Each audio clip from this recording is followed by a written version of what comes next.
Hello guys, I am Dipen, welcome back to my channel. So এখন আমি এই ভিডিওর মধ্যে বেসিক্যালি কথা বলবো তুফানকে নিয়ে এবং তুফান সংক্রান্ত বেশ একটা ইন্টারেস্টিং বিষয়কে নিয়ে কিন্তু কথা বলবো। সো প্লিজ ভিডিওটা একদম শেষ অবধি দেখো এবং নতুন হলে অবশ্যই কিন্তু সাবস্ক্রাইব করে আমাদের সঙ্গে থাকো। তো এখন বিষয়টা হচ্ছে তুফানের প্রমোশন। এক্স্যাক্টলি আমরা যাকে প্রমোশন বলি, মানে গান, টিজার, ট্রেলার বা ফোর্থ স্টেট যাই হোক না কেন, সেটা এক্স্যাক্টলি কবে থেকে স্টার্ট হচ্ছে।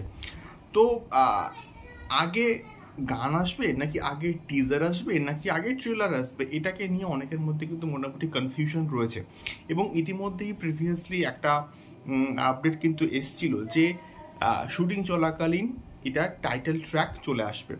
তো এখন বিষয়টা হচ্ছে এইটা কতটা যুক্তিযুক্ত, আগে কি টাইটেল ট্র্যাকটা আসা উচিত নাকি আগে টিজারটা আসা উচিত, এটা সব থেকে বড় প্রশ্ন।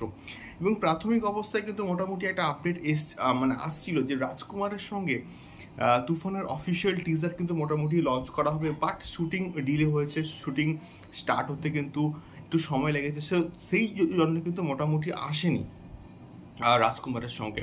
তো সেক্ষেত্রে এখন শুটিংয়ে কিন্তু মোটামুটি একটা প্রোগ্রেস হয়েছে।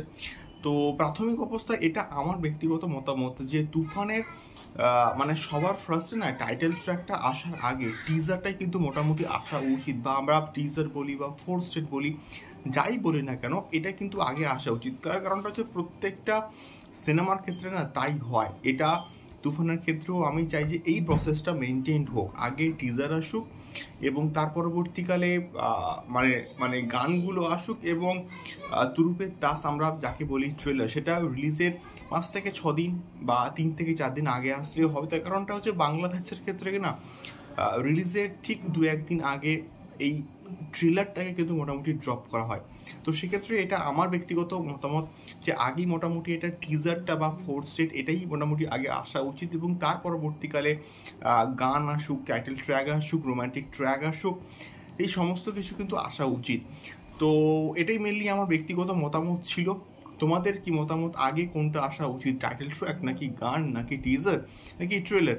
এই সমস্ত কিছু কিন্তু আমাকে অবশ্যই কিন্তু কমেন্ট করে শেয়ার করতে পারো। তো এখনকার ভিডিওটা এই অবধি, দেখা হচ্ছে পরবর্তী ভিডিওতে তুফান সংক্রান্ত আরও অনেক অনেক এক্সক্লুসিভ আপডেটস নিয়ে। টাটা।